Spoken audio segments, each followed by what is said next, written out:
AdminTech Crash Course. My name is Julie Perrine. I'm the founder and CEO of All Things Admin, and we are so pleased that you're joining us for today's presentation. The AdminTech Crash Course is a technology-focused training program for busy professionals. Our goal with each session is to create a crash course on the relevant technology topics you need to stay current on the technology and software that you use each day so that you can ultimately be more productive and efficient in everything you do. Today's webinar is 3 key PowerPoint features to design, organize, and streamline your presentations. And it will be presented by Donna Gilliland. Let me give you just a little bit of background on Donna's career.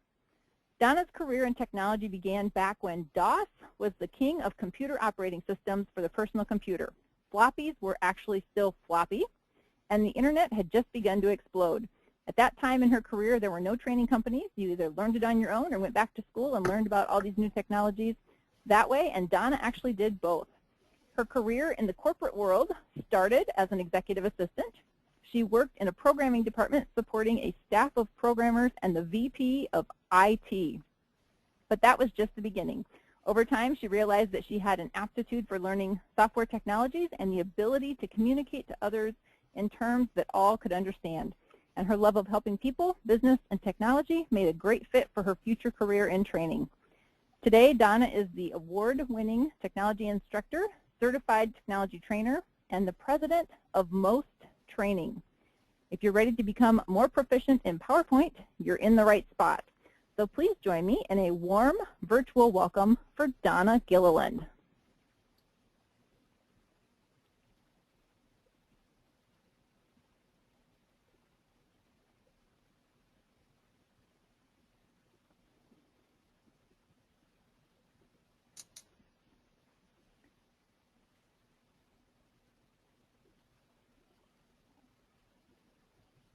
Okay, I have my screen up. And hello, everybody.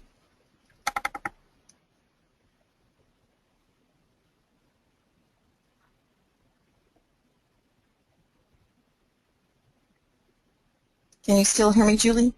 I can. We can see everything as well. Good. Okay, great. Are we in record mode? We are.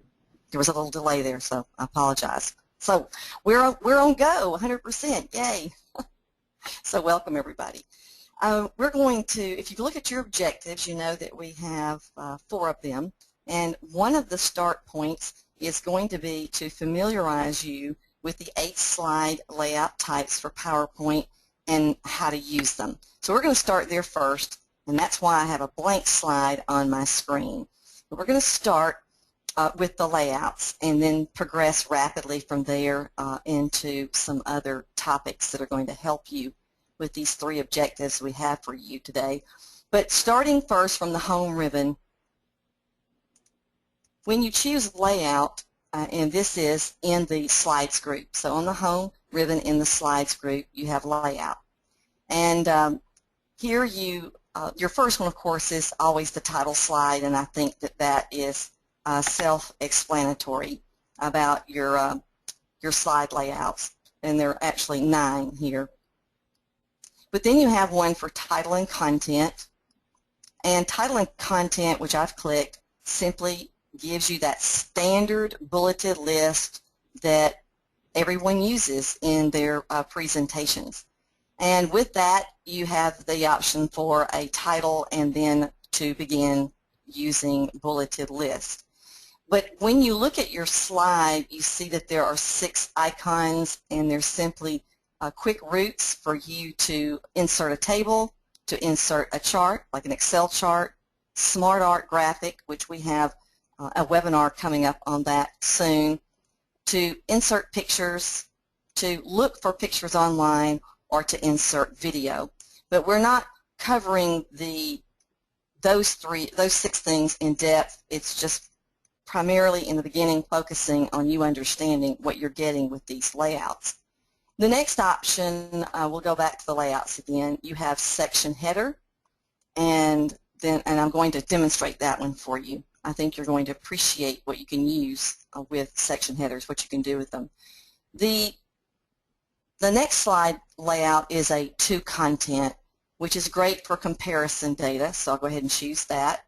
So with the to content, you simply have 2 panels or boxes on each side, left and right, for you to put in your bulleted list. It might be that you have a bulleted list on the left, but over on the right, instead of a bulleted list, once again, you have these 6 icons to get you to what you want to include, whether that is a chart or a smart art or an image. So that gives you a visual side-by-side comparison. Going back to layouts, then you have so that's to content. Then there is comparison. That can be maybe a little confusing because when you look at them, they look exactly the same, but there's a slight difference in to content versus comparison. And when you click comparison, well, you still have that option as described before, where I can compare things side by side, but the difference here is you get to add a caption. Thus the wording, click to add text, so you can add a caption. Then going back to layout, blank, that's self-explanatory, and then there is an option for content with a caption, picture with a caption. I'm not going to bring those in, so I'm just going to make a blanket statement about these final 2. These layouts are quick ways for you to do exactly what that word implies, to lay out your material, So here, if I choose this last one, picture with a caption, then you're given a quick way to insert an image on the right-hand side where it says click icon to add picture. There's a very small icon there, and that gives you a quick route to getting to pictures that you have stored that you can add. Of course, all these boxes can be resized. So now that you've got a quick look at layouts, I want to go back and cover one that I think a lot of people don't use because they're simply not aware of what section headers do for you. I don't think it's necessarily intuitive. So I'm going to bring up a slideshow that we can practice with. In this presentation, it's a presentation I do on powering up your LinkedIn profile. So let's start with an explanation of what a section header would give you. The purpose of sections is so that you can group your slides together by a category. That way, when you're in slideshow mode, you can choose which section you want to switch to. You may want to switch quickly to another category and start the show from that point. So let's get started on how to create the section, how to name it, how to make use of it. So I'll scroll down my slides. I'm in the slide pane here on the left. Let me get down to one here. So for example, here at slide 6, I've got a slide that says optimizing your profile for exposure. There are several slides that accompany that topic. So at that point, if I right-click just above that slide, I have the option to add a section. So after I choose Add Section, if you look closely back at my screen, you are given a generic name that says Untitled Section. And by right-clicking, you can choose to rename the section. And I'm going to call this one Optimizing Profile Tips, and then click Rename. If you look, you'll see there is an arrow to the left, and if I click, it will collapse my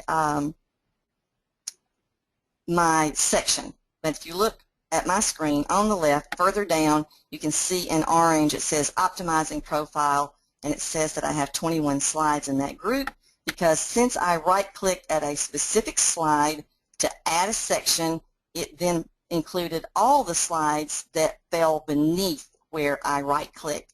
I'll go ahead and expand it, and we're going to do another one, because after that I'm going to show you how to use it. I'm going to scroll on down, and here is a section on connection strategies for using your LinkedIn connections. I'll right-click above the slide, choose Add Section, and again it says Untitled. Right-click and rename. Now you notice I'm not doing this from the Home ribbon because, as you know, as Microsoft users, there's more than one way to do the same thing. So I'm just not using the Home ribbon and going to Layout and choosing Section. I'm doing this through a right-click. I'm going to name this one Connection Strategies. I'm just going to put in Connection to save us some typing time, some time on your instruction, and I'll choose Rename. So you get the idea. Now, how do you use them? What value are they to you? I'm going to go back to the beginning of this presentation and go into show mode. So now I'm in slideshow mode, and I don't know if you've ever noticed it's very dimly lit on your slides. But when you look down at the bottom left, I'm going to start my pointer up at the top so you can get a frame of reference visually. So here I'm coming all the way down to the bottom left, and there are icons in the bottom left of your slides when you're in slideshow mode. And when you come over 4 from the left, there is a button, a menu button as it's called, and when you click, it's going to then throw me into a screen where I can look at my section names. So if you look to your left, top left of my screen, you can see there's one that says Default Section. I'll explain in a moment. Optimizing Profile Tips, the one I created, and then Connection. Before I start using those and showing you how you're going to make use of your sections, just be aware that when you create your slides, they're always all in one section called Default. Now, if I wanted to, while presenting, go to a specific section of slides, and it wouldn't have to be more than one slide. It could just be a slide that I placed into a section. But again, your sections are for purposes of categorizing slides or groups of slides. So now I'm going to go to the option that says, or the section that says Optimizing Profile Tips. Once clicked, you're presented with all the slides that are in that section. So then as the presenter, you can choose which slide you want to begin the slideshow at. In other words, since I'm switching over to another category, I can pick which one I want to show and start from that point. So here's one that says grow your network. And when I click that slide, I am placed back in slideshow mode. So it can be very convenient in larger presentations to group your slides into categories using those sections. So now I'm going to escape out, because you need to know once they're created, how do you remove them? What other things can you do? I'm in the slide pane on the left. I'm going to scroll through. And here's the one called Connection. And when I approach it, it says I have 13 slides in that section. And let me get to the option of renaming or removing. When you right-click a section heading, you're presented with action list. One of the options is to rename the section. You can see this in my lower left of the screen. There's the option to remove the section. That does not remove the slides, just the category name, which means you'd no longer have that option to switch to this specific grouping of slides. Then there's the option to remove the section in all the slides, and then an option to remove all sections. The slides would remain. I just wouldn't have these categories anymore to switch back and forth between. You can even move your sections up. So that's another convenience factor to your sections, is being able to take those groupings and then rearrange them. So that's it on the use of the section layout type. So we covered the 9 different layout types, and then we spent a little bit of time, which is needed, on your section layout type. So hopefully after this, you'll be using these more. So on to transitions versus animations. I'm going to go back to the beginning of this slideshow.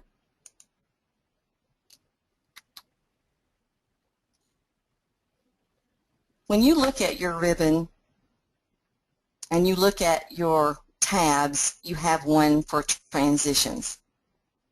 Transitions control the entire slide, not the parts of the slides.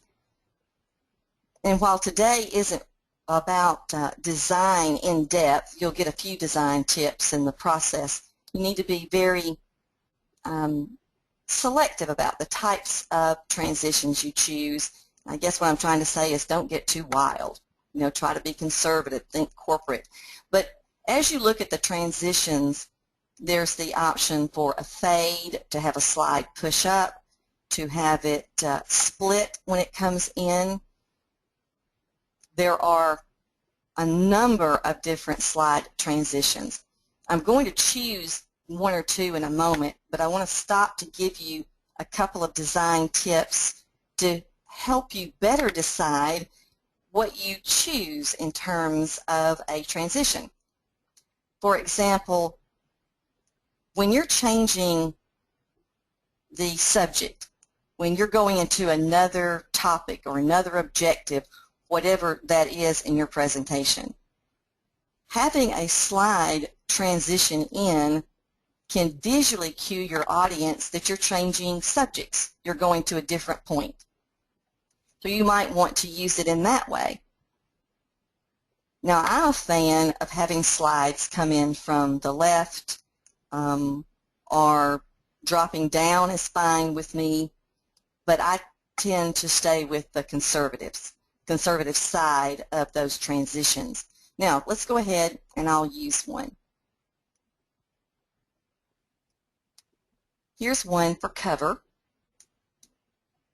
And when you click a transition, you automatically see what the slide's going to give you. So it's a matter of how you want your slide or slides to come in. I wouldn't encourage you to use a transition on every single slide because it's distracting to your audience. There needs to be rhyme and reason to the ones that you choose and which slides you're going to place them on. So just remember that these slides, and I'm going to go ahead and expand your list, and I'm using PowerPoint 2013, and you still have a lot even in your 2010, your 2007, but you can see there are a number of them. So as a matter of fact, they're even categorized. The first row are called subtle, and then there are the ones called exciting. For example, there's one here for fracture, and then there's one called dynamic content. Now, we can't go through every single one of those. Your objective is to learn what transitions are used for and what it impacts, which is your slide. Now, that's different from animations, and you're going to learn a few ways to use animations. Well, let's go ahead and go to animations. And let me get to a slide I have planned for us to use animations on. Now, animation is for you to control an element or elements on your slide that you want to animate. In this particular slide, I have a picture of a young woman here. Whatever you click on, and here I just clicked on my bulleted list. The point is, whatever you click on, when you click, you're going to receive an list of animation options. If you haven't clicked on anything to animate, then these options would be dimmed out. I'm going to click on the bulleted list. And if you look at my screen up toward the top where my arrow is pointing, you see that it says drawing tools and there's a format option, but you're interested in animations. So I'm going to choose for this one, I'm going to choose the appear option. The appear option works on the bullets because that's what I clicked on. And if you look inside my slide, the one that says today's agenda, you look to the left, you can see that there are numbers. It's important for you to understand the numbers. The first one says 1, and then there's a sub-bullet, and it has a 1. It means that this is a profile. The bulleted item profile will come in first when you click, and it will also bring with it the sub-bullet optimized for exposure. And then connections would come in second, and the sub-bullet would come in with it. But you're going to learn how you can alter that if you needed to. So right now, the animation's going to control the bullets. Let's see how that looks in show mode, and then we're going to come back to this slide and do more with it as far as tweaking the transition. Go ahead and go in show mode. So in comes the slide. No bullets, not yet, because we added an animation to the bulleted list. Now when I click, there's that first bullet, and with it is the sub-bullet. So you get the idea. It's going to take you clicking to bring each one in.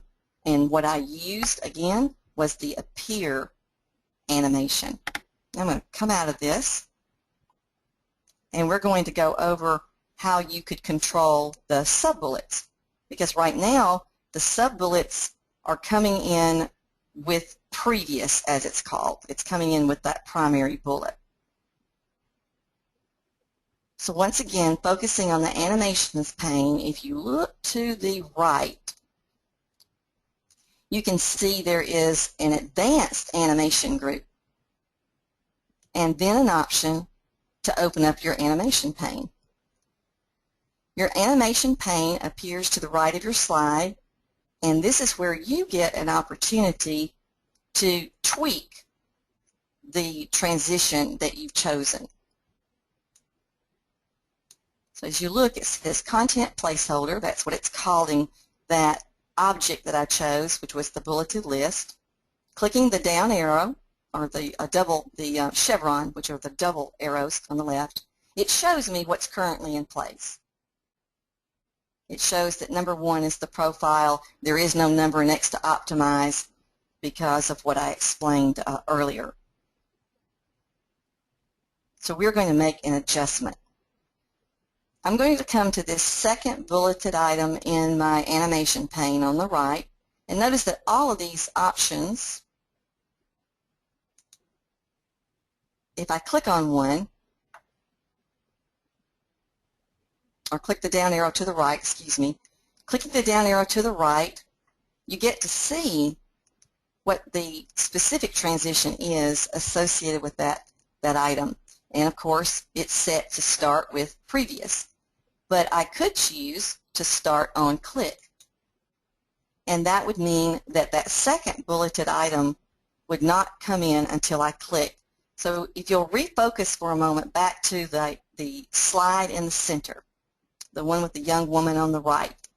If you look to the left and you look at the word profile, you'll see there's a number 1, but look, now there's a 2 next to the sub because I customized it to start when I click. So if you wanted all those secondary bullets to come in when you click, you would have to go to each one over here to your right in the animations pane, choose it, click the down arrow to the right, and change the behavior of it when you click.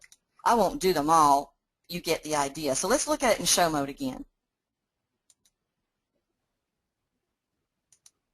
There's the primary bullet, but the sub-bullet didn't come in with it because I changed how it should behave when I click, and now it comes in.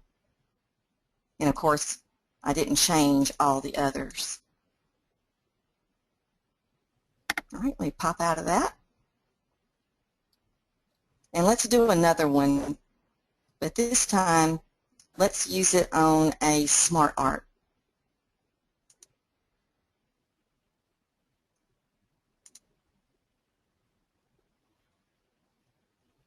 For example, in this one, in this slide, these items, or this information rather, is not in a bulleted list. It is in a smart art, which allows you to work with preset designs for you to fill in. It's a lot better visually using the smart art. But here's how this would work if you wanted to control how these come in. But before I do that, I think it's good for you to see it before and after. I'm going to go in slideshow mode, and of course here I am, and nothing happened with each item. It's just all there from the smart art. So number one,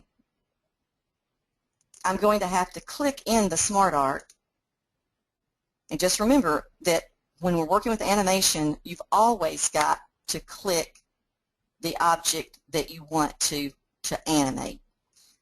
Now with smart art, there are two steps involved. Number one, you have to choose the animation before it lets you choose any effect options, which I'm going to explain. Let's start with Add Animation.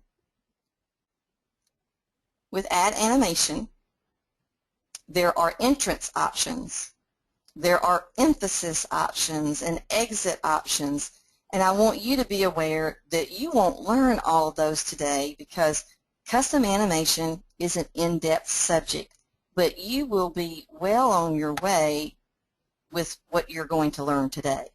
But let's start with something simple, which is to have it appear. So I've chosen appear. And if you look at the slide itself and you look to the left of Write Your Summary, there's a number 1. There are no other numbers because what it's telling you is that it's all going to come in as one object when you click. So let's go ahead and look at it in show mode. And see, last time in show mode, it was just there, as it is in all of our slides, unless you change that. But I chose appear as the animation, and it does after I click. But you can add special effect options to that smart art.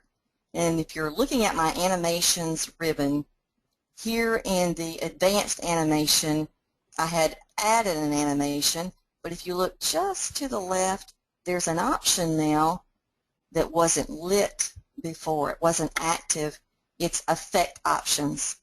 So you get to choose from a specialized list of effect options to go with that animation. And I'll click the down arrow, and here are my options. They're called sequence options.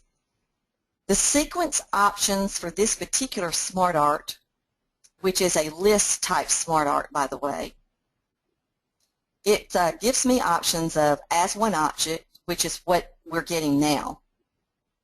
There is an option to bring in one by one, level at once, level one by one. And so whatever I choose, and this one is just the same one, the all levels.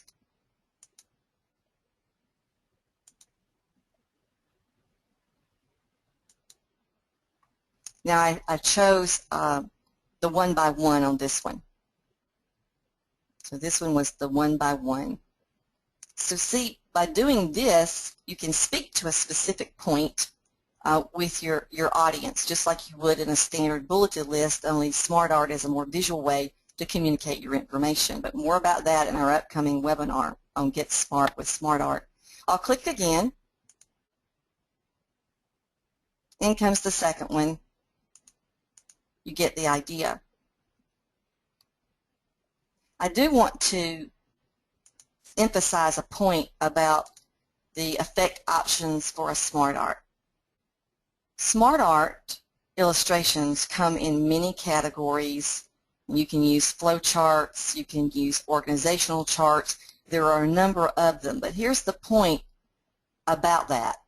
The point is that the effect options that you have are dependent upon the type of smart art illustration that you created. So you might not see these same options you're seeing on my screen because you may be using a different style or different type of smart art illustration. See all the power you have in PowerPoint? Lots of power. And again, my animation pane is open on the right because I'd opened it previously. And when I click that option called diagram, because that's what it's calling the smart art, clicking the down arrow to the right gives me a host of options that we can't pursue in our short period of time, but I want you to be aware that they exist. I'm going to go ahead and close my animation pane.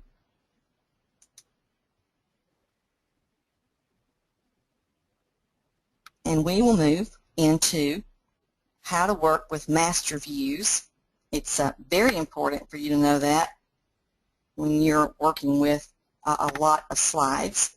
First an overview, and then we'll start using the master views.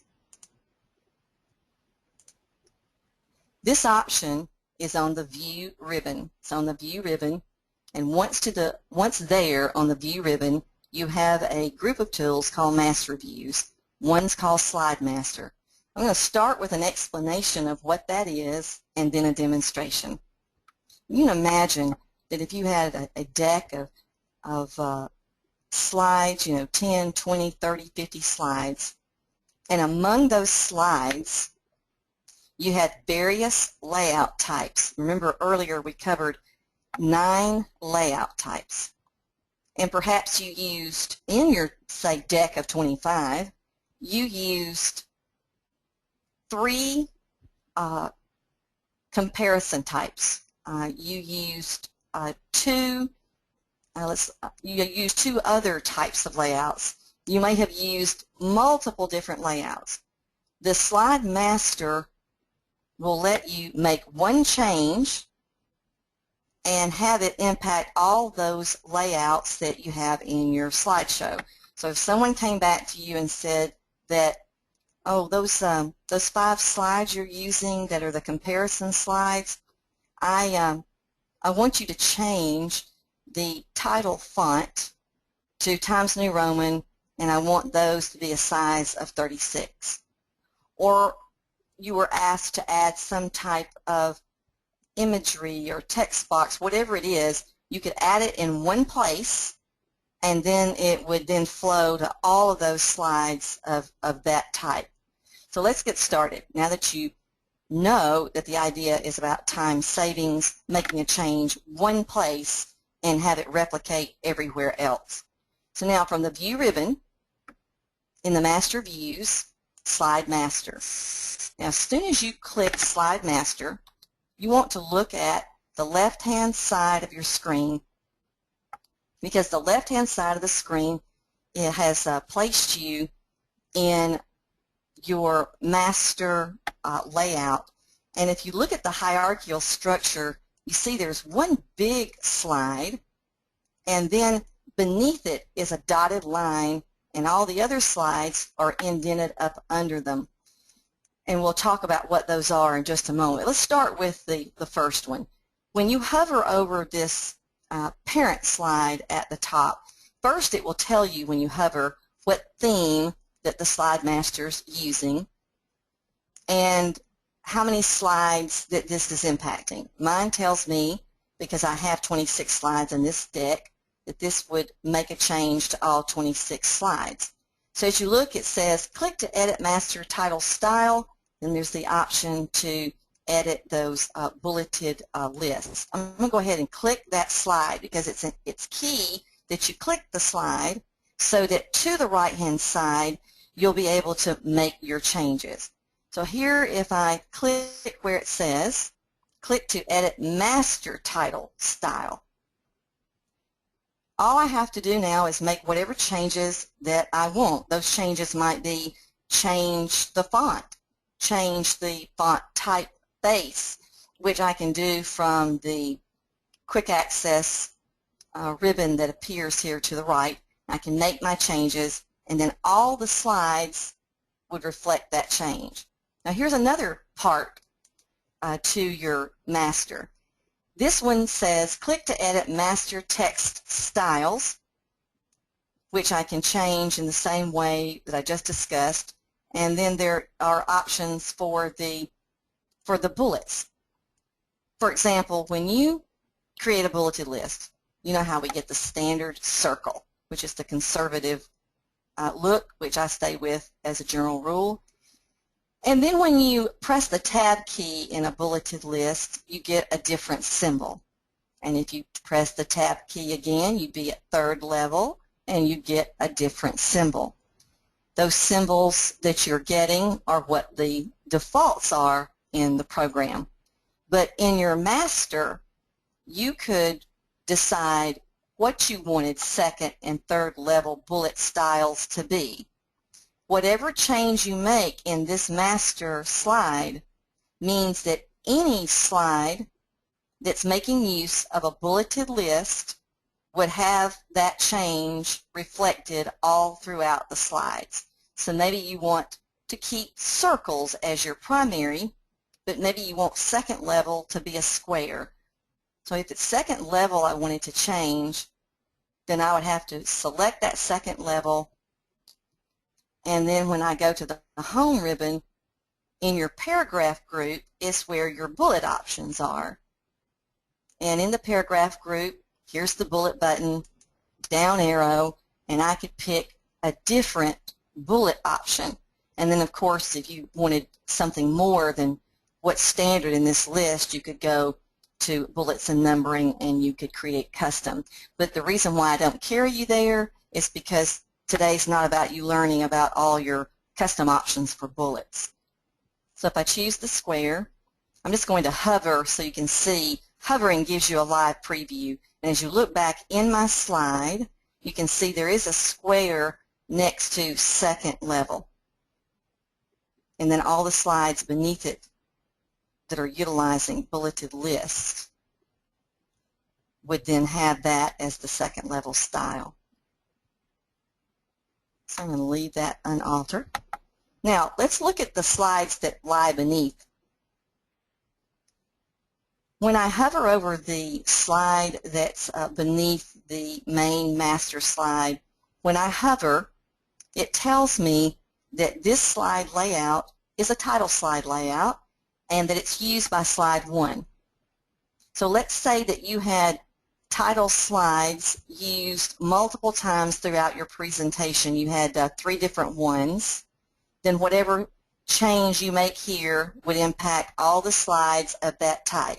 In case you're wondering, why would I use more than one title slide in a presentation? When you are transitioning to a different topic, it can be helpful to have a title slide that gives the main topic of what you're transitioning to. So that's just a little side tip for you. Now I'll come down to the next one, and I hover, and this one tells me that this is a title and content layout, and that it's being used by slides 2 through 3, 5 through 7, and then if I want to make that change, I click from the pane on the left, and then from the slide on the right, I start making my changes. And then all slides of this type, they'll all change. And that's a huge time saver. Huge. There's nothing more aggravating than getting a presentation all done and then to have your direct report come back and say, I want these changes. So let's go back to the view ribbon where we started from to get to the the different types of masters. In the master views, besides the slide master as described, there's also a handout master. The message I'm getting, by the way, is because I'm on Office 365, so I'm going to go ahead and choose View so I can get into my slide master. The slide master here in my PowerPoint 2013 defaults to giving me 6 miniature slides per handout.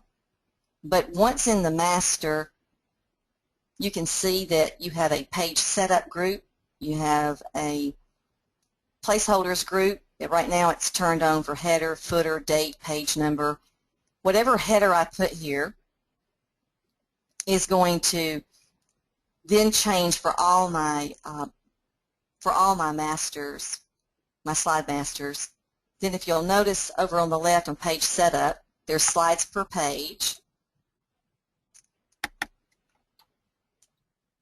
You know that beeping noise is not one that I want to hear. See if I can switch out and make that stop. I hope so far you're learning something new. See if I can get back in here.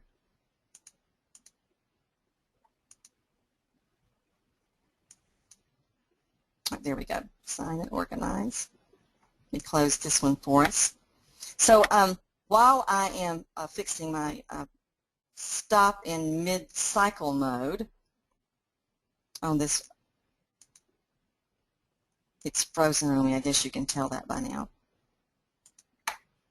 So whatever you do, that means your masters, when you print them, they are going to have whatever format that you've given. Let me close this.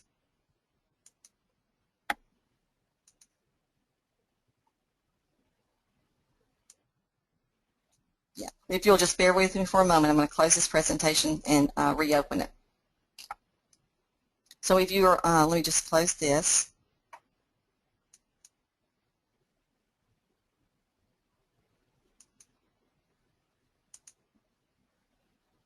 And get back in. And while I'm getting back in, I hope you are typing in the question box questions that you have so far. We're still working on the master views. So I'll go back to View. I feel like I'm always tap dancing when things like that happen. And I never was good with tap dancing. So we'll go back to Handout Master.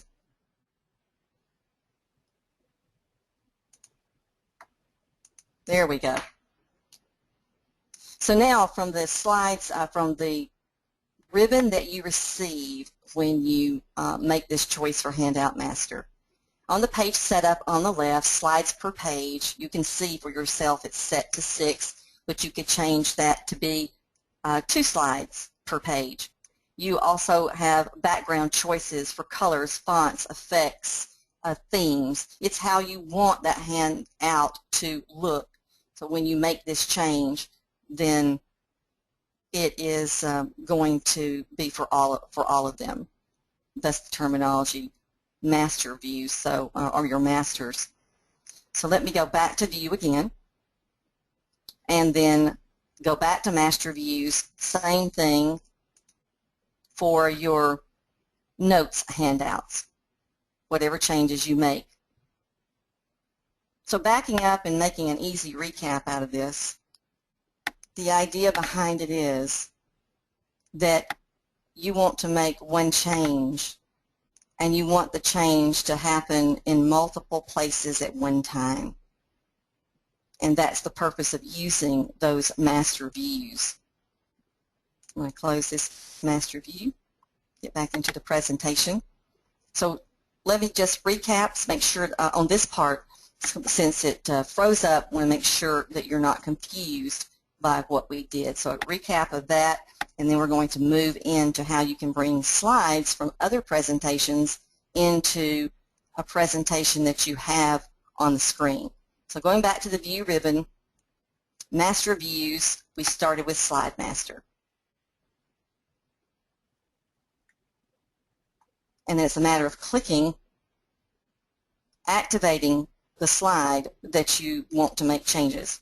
And the top tier slide is the master of them all.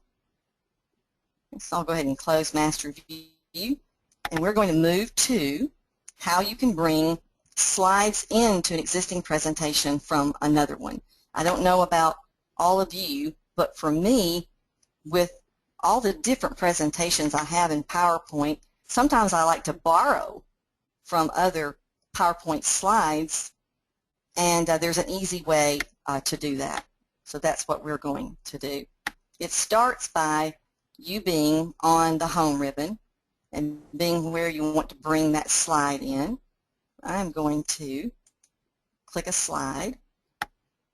Now from the home ribbon, in the slides group, when you click the down arrow for new slide and you look beneath your 9 slide layouts, you see one that says reuse slides. When you choose reuse slides, look to the far right hand side of the screen, which is where I am now. And here are your options. There's an option to open a slide library, open a PowerPoint file, and then help on reusing slides. And I'm going to stop for a moment to give you a brief overview of slide libraries, and then we're going to work on getting a slide from another presentation. Here's the quick overview on your slide library.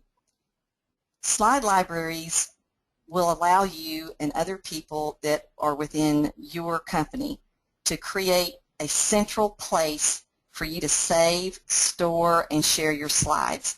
So if you and I are working as a team collaborating on a presentation, then having our slides in a slide library would mean that when one of us accesses a slide and we make a change, then we all get that same slide and it's available to us for use. And if I'm having a presentation tomorrow and as a team we're salespeople going out into the field making those presentations, we all can access that one central source to pull slides that we want and be assured that it's updated with the latest and greatest information. But now you have to keep this in mind. The reason why you won't see it demonstrated today is that slide libraries are created on a SharePoint server. So once that slide library is created and then it's accessible to everyone, then you can receive updates to a presentation slide that was inserted from a slide library. It would also track any changes that you make. So keep that in mind. That's why there's the option to open a slide library. And if you have access to one, then we can all do team collaboration on that presentation. All right, so now let's work with getting a slide from a presentation that we already have. And that's where the Browse button comes in. There's also an arrow to the right. I'm going to go ahead and choose Browse. And see there's the option for you to browse from a slide library if you have one on your SharePoint server, or to browse from a file. I'm going to choose File and get to Files from my computer, Donna's Presentations. And then here's one that says LinkedIn for Recruiting, and I'm going to choose that one and open. Now look over to the right-hand side again. From the right-hand side here in your reuse slides pane, there are all the slides that are from that presentation. And I have only to pick the one that I want. So let me scroll down here. I'm just going to go ahead and click one.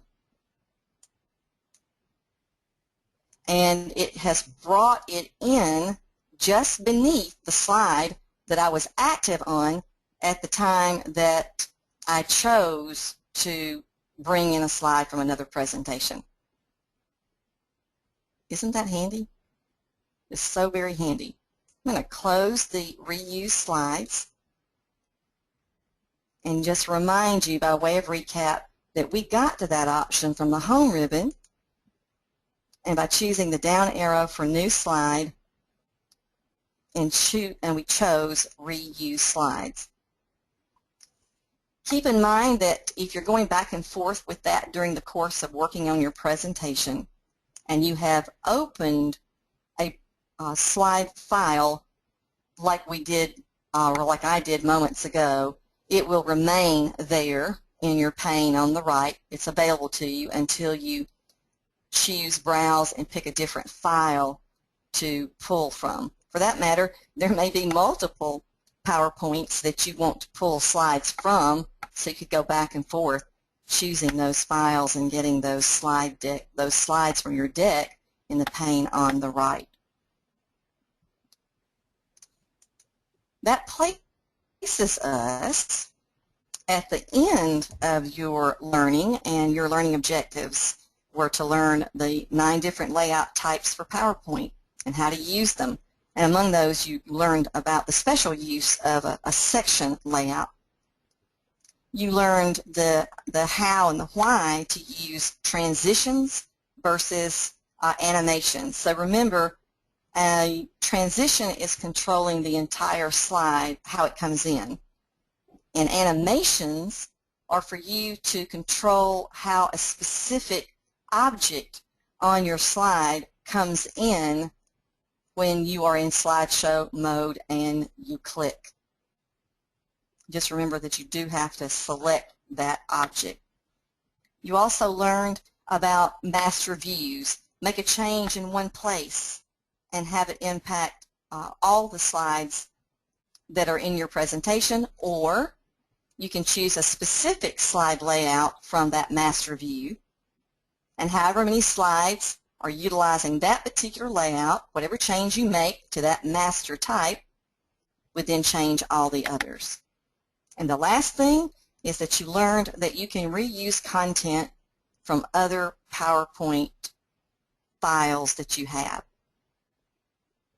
So as they say in the movies, that's the end right now for your objectives, and we're open for Q&A. Perfect. We've got lots of great questions here for you today too, Donna. So we'll start with our first one. And the question is, I would like to know how to compress pictures in a slide as well as the entire deck. Some of the decks I'm asked to clean up are too large to email. Yes, and even after you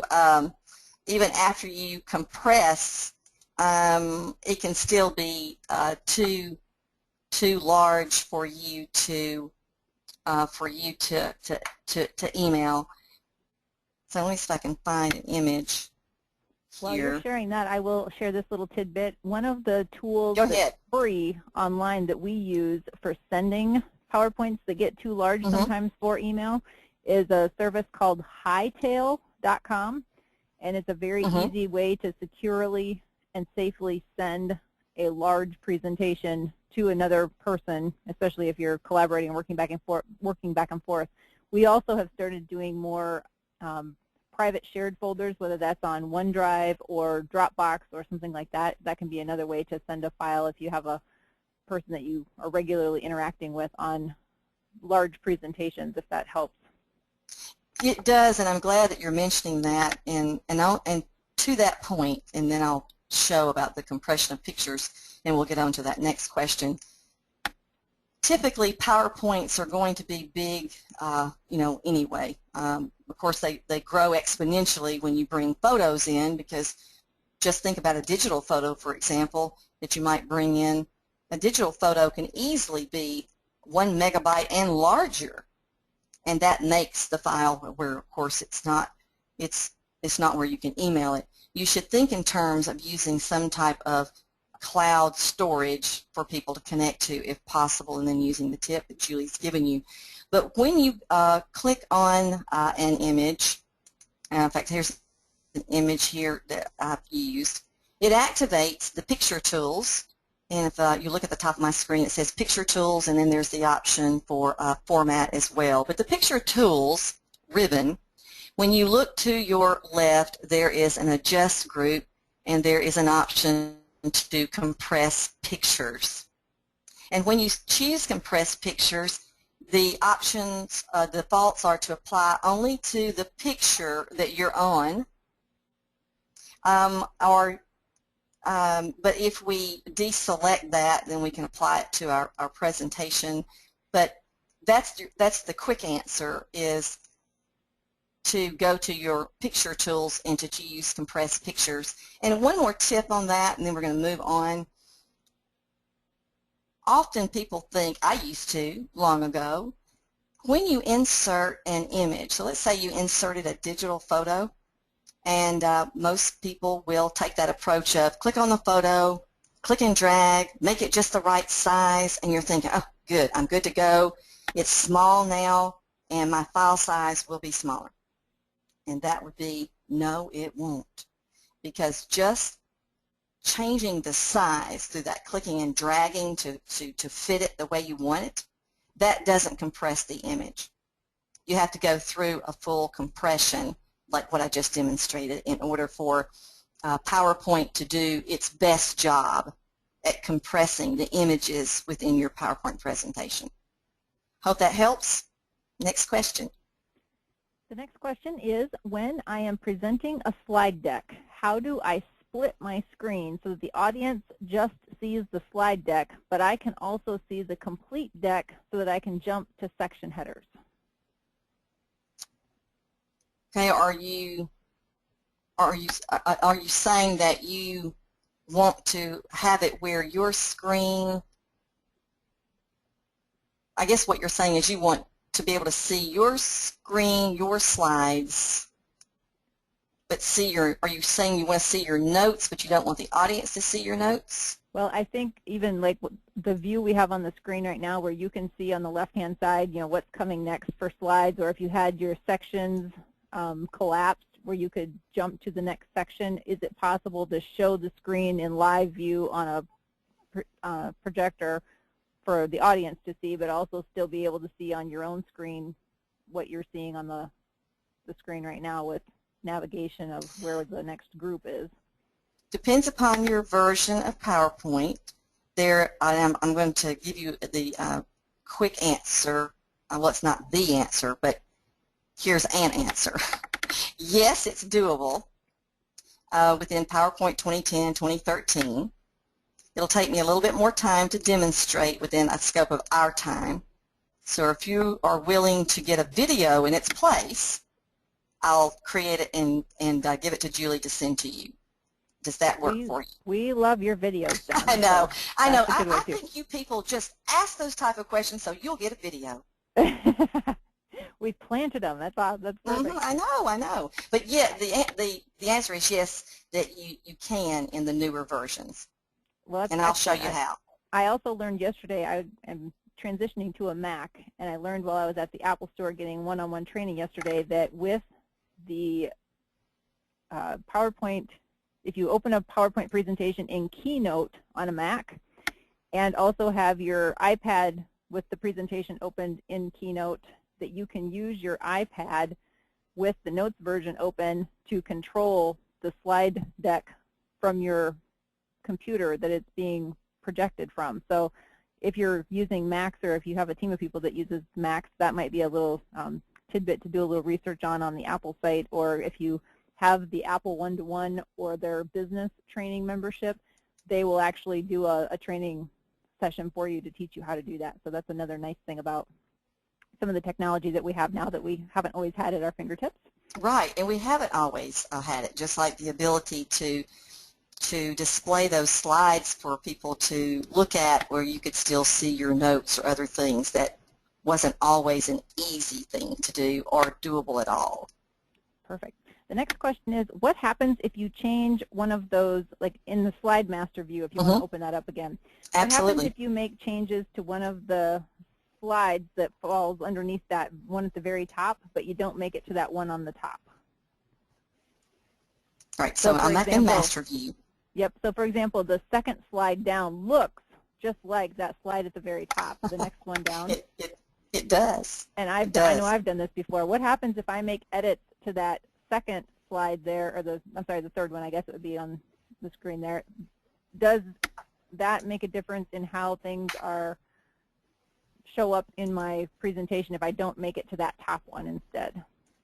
It does, and here's what you need to keep in mind, folks, about using the master view. When you look at this diagram, you'll notice that that top slide is the biggest, and all the others are connected to it, but they're indented a little bit. So think about that hierarchical structure.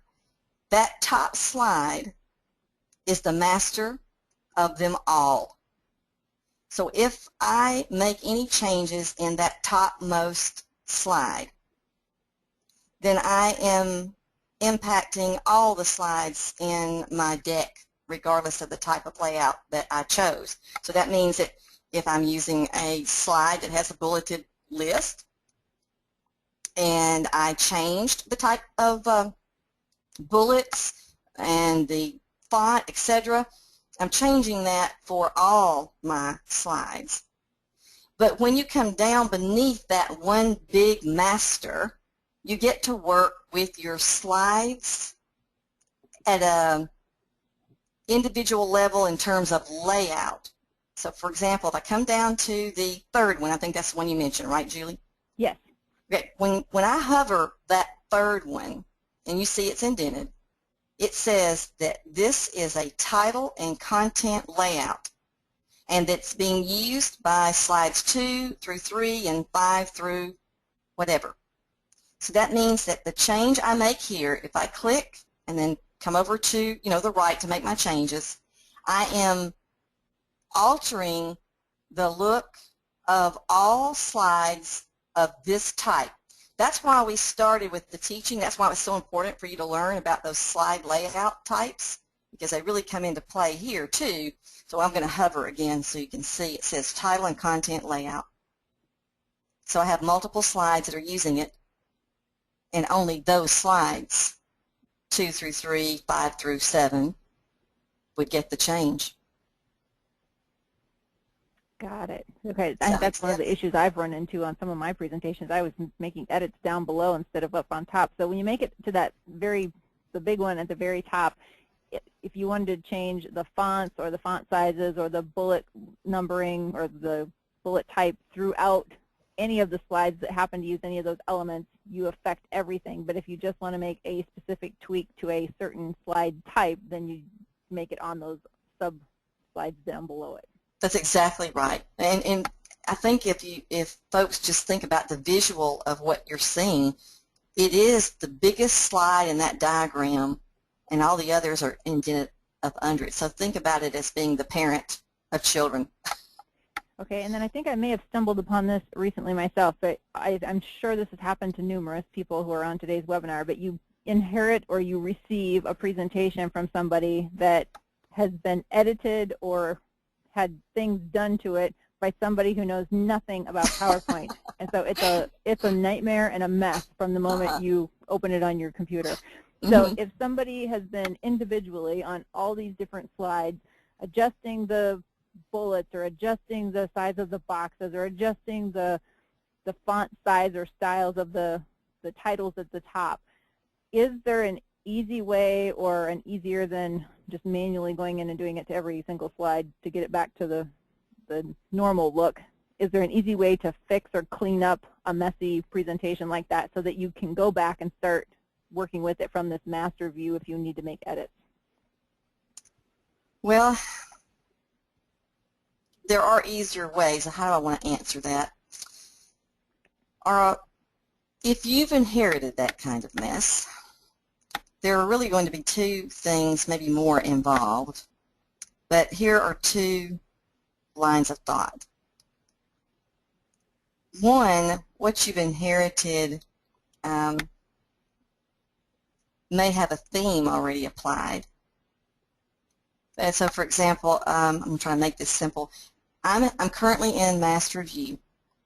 Here I am on that top slide that we talked about. And as you look at my ribbon, you can see that there is an option to edit the theme, colors, fonts, that type thing. So you can make those changes as well. And the easiest route is working with the masters. Does it help if you go back, like let's say in my slide, whoever sent it to me, all they did was use the title slide and the content slide. So they're only using 2 types of slides. If I selected all those slides and like applied the content slide type to them, does that help get it back quicker? So if you're not in slide master view, if you're like back in your presentation and you select all of the slides that are all messed up, and on the home tab, I think it is, you can, like if you wanted to insert or change the style of to change the slide style, you can. Well, you could start, I understand what you're saying, I think. You could start by first, if it is using a theme throughout that presentation, you could start by first changing to, the different theme, and then of course the theme is impacting all your slides, unless of course something's been changed in the master. But I think you're going to have to start by doing whatever you can to clean them all up at one time. Like if it is a theme issue, Julie, then maybe changing the theme. I don't know what it is without looking at it. And then from there, things like changing that font, changing those bullet styles, changing background colors, things of that nature. If you wanted all slides to then have those specific core changes, then your quickest route for that is going to be coming to the master. I don't know if that helps you or not. Yep, I think so. One of the other questions is, can you reuse slide categories? So when you were showing how to insert slides with the reuse slides, is it possible to select entire categories, or do you just have to select them one by one? Do you want to, I'm not sure I understand the question. So when you bring up another presentation where you want to reuse slides from something you've already created, if you had categories in that presentation, you just want to pull a whole category, can you do it category at a time, or do you just have to select all of the slides in that category? That's a very, that's an excellent question. And I think that you cannot, but I've learned in 20 years to never say never. So let me double check and see if there's a way to do that. So I'm not going to say no completely. I'm going to see if there's a way to do that. Okay. And then the last question was, can you show how to add timing to a transition versus a mouse click, where things like automatically appear instead of having to click a mouse or click a button for each item on the slide to show up? Well, due to time, I can't spend a lot of time with that, but let me see if I can do something quickly.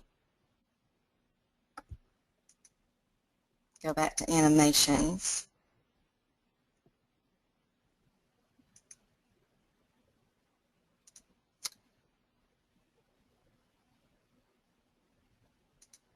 Yeah, it doesn't have to be complicated. Just show something simple, I think, is probably all we need. Well, I'm not probably on a best slide for this, so I'll just have to point for you because of the time factor. But if you look at, here I am on the animations, and of course some of my options are dimmed out because it doesn't apply to what I have selected. But if you look, there is a group of tools that says timing. So if that particular object would be relative to timing, then there's an option for when it starts, its duration, and that type of thing. I'm hoping that's what you mean. Yeah. Where do you go to set the timing on an object or an item? Yep, I think that's it.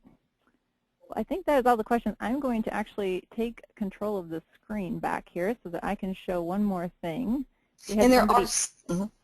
We had somebody ask about the website that I mentioned, so I'm just going to show that real quick so that you can see where that site is. And it's actually called Hightail, HIGHTAIL.com. And if you're just sending a file here or there for individual purposes, there's a free trial that you can use, and I think I've been using the free trial for a very long time. But you can actually purchase a subscription to it then as well if you need it for ongoing use or for sending lots of files to lots of people on a regular basis. So the website again is hightail, HIGHTAIL.com. All right. I would like to add while you're showing that for everyone to keep in mind that I know 60 minutes can go by very rapidly, and there are probably so many things that we went through that you would like to know more in depth, and I understand.